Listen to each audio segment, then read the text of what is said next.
dari awalnya tidak ada keterlibatan saya di sini ya. Artinya pada awalnya Polda Metro Jaya mentersangkakan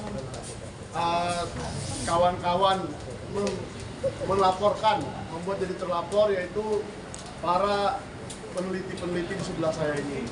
Tetapi semakin ke sini saya rasa kepolisian semakin ngawur. Karena akhir-akhir ini ditambah jumlah terlapor tersebut, bukan tersangka, jangan diinin ya. Jumlah terlapor tersebut bertambah 4 orang, yaitu semuanya adalah jurnalis. Kenapa kepolisian semakin ngawur di bawah Kapolda yang lama atau di bawah Pak Listio Sigit ini? Saya juga bingung. Ada apa dengan rezim Pak Prabowo Subianto? Apakah kepolisian ini sudah di luar kontrol beliau? Apakah sudah main sendiri?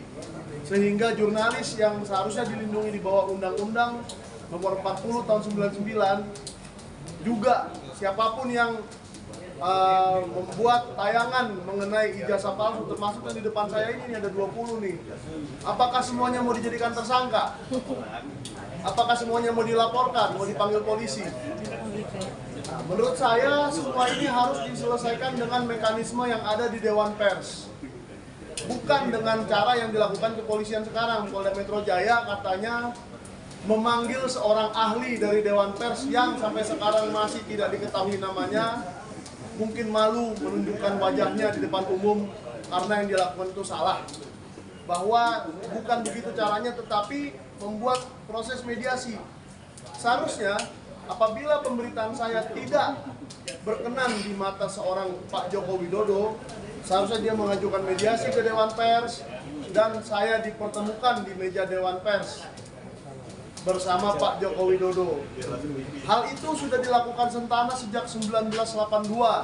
Sudah berpuluh-puluh kali kita memberitakan sesuatu, misalnya tanah bermasalah, gedung bermasalah, kebijakan bermasalah, program pemerintah bermasalah, dan dipanggil ke Dewan Pers meluruskan dan akan diberi hak jawab.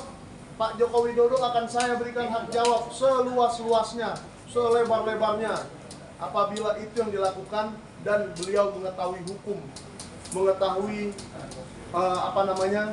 prosedur yang seharusnya. Saya juga kecewa kepada Pak Joko Widodo dan kepada para pengacaranya. Mereka tidak mengetahui proses hukum, prosedur yang ada untuk mematuhi undang-undang pers.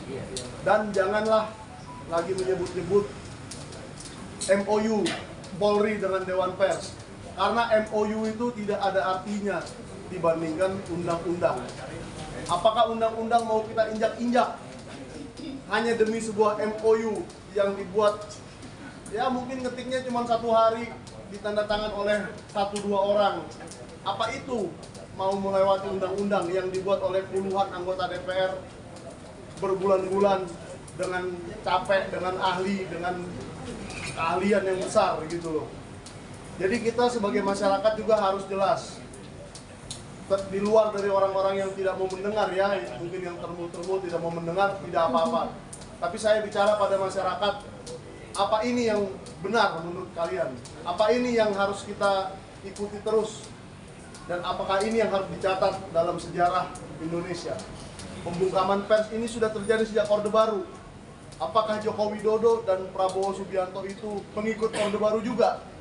Kita lihat dalam beberapa minggu ke depan, karena saya sangat prihatin bahwa terlapor yang baru, saksi-saksi yang baru, hampir semuanya dari kalangan jurnalistik, hampir semuanya dari kalangan pers.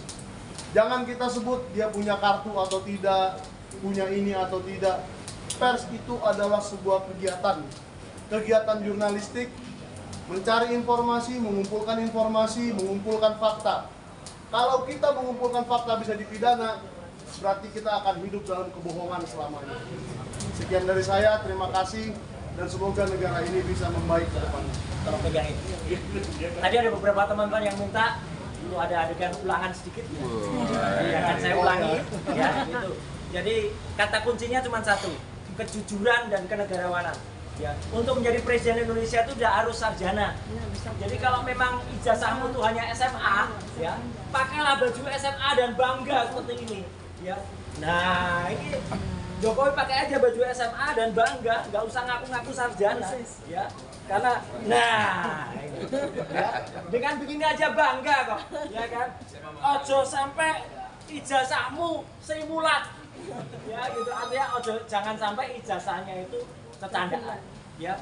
Satu presiden kita sudah ada dulu, mantan presiden yang kelima maaf, yang menunjukkan beliau pernah disempat tapi kemudian tidak selesai, tapi jujur, ya, pakai aja ijazah SMA-nya.